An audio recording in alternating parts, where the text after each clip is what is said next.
নমস্কার। বড়দের প্রণাম আর ছোটদের ভালোবাসা জানিয়ে আমি আমার একটা কবিতা আবারও নিয়ে হাজির হয়েছি। কবিতার নাম স্বপ্ন।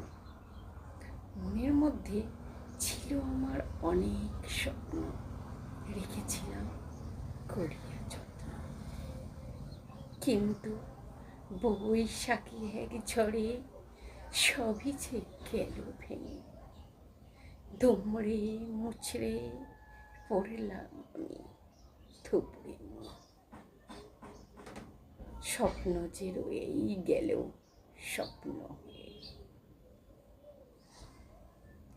হঠাৎ একদিন যখন উঠলাম সেরে, দেখি চারিদিকটা শুধু ধুধু অন্ধকার, কেউ যে নেই পাশে।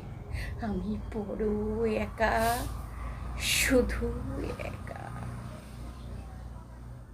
আর নেই কেউ পাশে। জগতের এটাই তো নিয়ম।